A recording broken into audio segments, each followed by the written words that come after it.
dan selamat sejahtera. Pelajar dari kelas 4 cekap ingin menyampaikan info seminit bertajuk Generasi Madani Selangor Bebas Vape. Vape bukanlah gaya hidup yang sihat. Ia mengandungi nikotin yang berbahaya. Vape boleh menyebabkan ketagihan dan menjejaskan kesihatan terutama dalam kalangan remaja.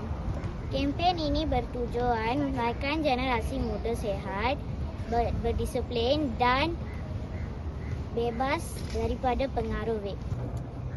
Oleh itu, marilah kita bersama berkata tidak kepada vape demi masa depan yang lebih baik dan cemerlang. Sekian, terima kasih. Bapa